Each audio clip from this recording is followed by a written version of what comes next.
man can say, I don't want no scrubs. You know, people could say, if he can't buy you a Birkin bag, kick him to the curb. But if I just happen to say that you weigh more than men at your height, that's offensive. When did we become that world? Man, if you have a preference, don't let people hate on it, man. There's nothing wrong with preferring a different body type or a different height or a different personality. Don't let people shame you into liking them. That's not how it works. You can't force someone or shame someone to like you. Hey, like, you really just should have paid for all of our food. For one, I'm not paying for everybody. That girl's out of pocket. You think that man should pay for every single one of your friends? You had 18 friends out there? That's probably like $1,000. He broke up with him because he wouldn't pay for every single one. Are you kidding me? Let's look on the bright side. At least he wasn't married, because if he was married to her and then he was stuck with that, that would be a huge problem. You're insane. Why can't you just all pay for yourself? I understand paying for you, just you as a singular person, but everyone else, that's ridiculous. Purposefully ruined my cousin and ex's wedding, and it's brought me a lot of happiness. I once looked up to my cousin. I thought he was a great guy, and we were close like brothers.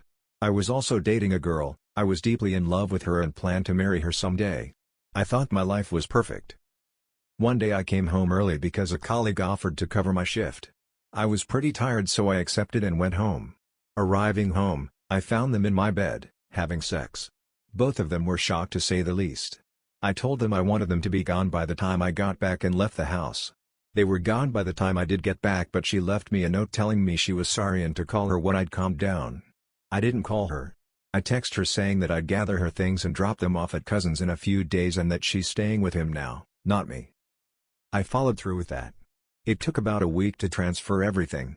Both of them tried to apologize but I didn't have anything nice to say to them, so I said nothing. I just knocked the door and handed the bags to whoever answered before leaving. My cousin called me multiple times to try to apologize, but I refused to accept it. 3 years have passed since then. I went no contact with them. I didn't bring it up to the rest of my family or any of their friends. I'm not sure why. I just didn't. I got a call from a number I didn't recognize, so I answered. It was my cousin. He sounded really happy and was acting like he hadn't destroyed my life. He explained he and my ex were getting married and he wanted me to be his best man. I was so angry that he had the utter gall to act like nothing was wrong and lost my temper. I yelled at him and called him names before hanging up. He sent me a text telling me the offer still stood, and if I didn't want to be his best man then he just simply wouldn't have one. A few days passed by and I had an idea. I texted him back and apologized. I sent a paragraph of bullshit saying I was still angry, but this could be an opportunity for the three of us to heal and move past it. He was overjoyed and said he'd pay for everything and he'd help me pick out a suit if I wanted, which I accepted because I sure as shit wasn't going to spend any money on his stupid wedding if I could help it. Purposefully ruined my cousin and ex's wedding, and it's brought me a lot of happiness. The wedding day came. I had spent the week prior writing a speech, putting all the negative feelings that had bottled up over the years into words on paper. The wedding was pretty good. I'm sure one of them has some nice well-paying job or something, because they must have spent a decent bit of money on this wedding from how nice it was. Our entire family was there, as was a decent chunk of my ex's family. Eventually the time for my speech came. I just remember feeling really nervous as it built up to it, and my voice kept faltering when I was reading it out, but I didn't and still don't care. At least I got it out. I explained what these two horrible people had done to me. I called them the worst names I could think of and wished them the worst. Then I left. I was expecting some kind of dramatic moment from all the guests, gasps of shock and all that, but there was none of that. Everyone was silent. On my way home I got a call from my mother angrily telling me that I'd ruined the wedding, and both of them were so upset, and she asked me why I'd do this. I told her that they deserved it for what they'd done to me, and everything I'd said in the speech was true. She kept defending them, so I swore at her and hung up. Since then I've gotten several calls and texts from others in mine and my ex's family angry I ruined the wedding. I've also received a few texts from people who were there being supportive and telling me they were there if I needed to talk.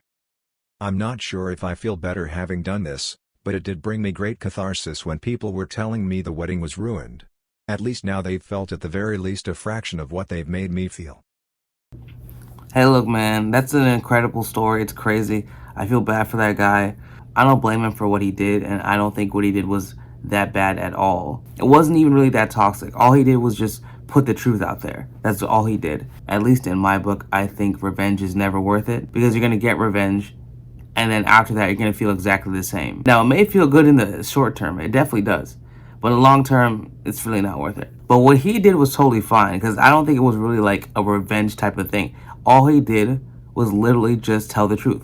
That's all he did. Brillis did a show, Man versus Woman, Survival, the Island. The show was meant to destroy certain types of beliefs about men and women and survival. On the women's team, they had a survival expert. They had a doctor, everything. Same on the men's side. Now, what ended up happening over the time of this show? The women would have died over and over and over again if they didn't get help. Whereas on the men's side, by the end, they practically had built their own civilization. At one point, in the name of equality, they put food on the island for both teams to try to find. On the man's side, they put an alligator. On the woman's side, they put a pig. When the men found the alligator, they got excited, killed it, ate it.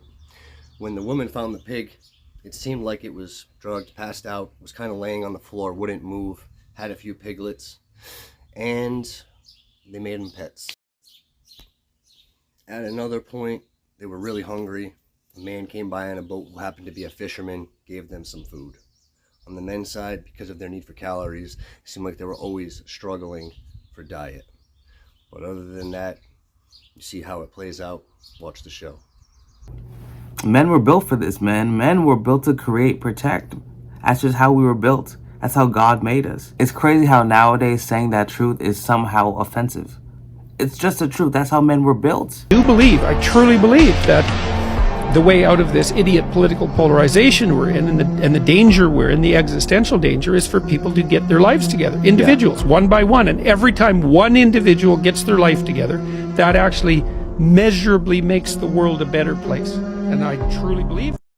Yeah, man, people need to focus on themselves and improve their own lives before they go around trying to dictate or police other people. That's really, honestly, most of the problems in this world. If people did that, the world would be perfect. I'm going to completely ghost my cheating GF and she doesn't suspect a thing. My GF of 4 years is studying abroad. We've been living together for a little over 2 years, but are now long distance. Recently I found out she's been cheating on me and I decided to end it. I did not speak to her about it and I guess I never will now. I've been planning this for a while and I will completely disappear while she's flying home. I mean, I will leave our house, sell our cars, send her things to her parents to be delivered 2 weeks after I'm gone and erase my entire digital footprint. I've been preparing this for 3 months now. I found a new job halfway around the world and I'm leaving her in this country behind. I don't think she suspects anything. She'll land at the airport and expects me to pick her up. Instead, my flight leaves around the same time from another airport. She'll call me but my phone will be dead. Then she'll call her parents and they'll pick her up and drive her to her house. The house will be empty and the locks will be changed. Maybe she'll then contact my brother, but he only knows I'm gone, nothing more yet. I'm so disgusted with her behavior and I don't think she deserves closure.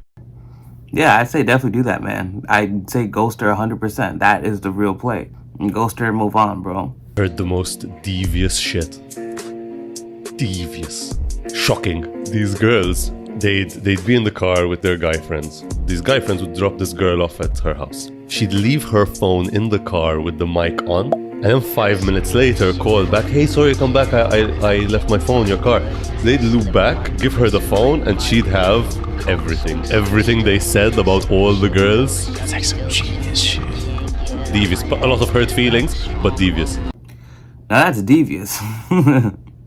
But I really don't understand how a single mom with a one-income household is supposed to survive right now.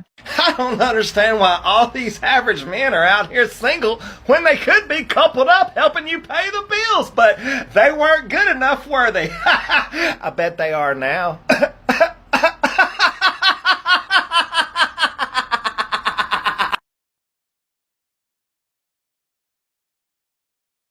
Would you want to get married? Not really. What is he doing?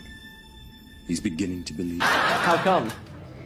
Because when you get married, the other person is entitled to any money the other person has. So it's a financial issue for you? Yeah. He is the one. Now that kid is going places. Here's an unpopular opinion from a licensed psychotherapist. Men don't often share their feelings because they end up just upsetting their woman. And then they're left to console their woman on her feelings because of how his feelings made her feel. Nice. For any disability. Wheelchair, missing limb, a man.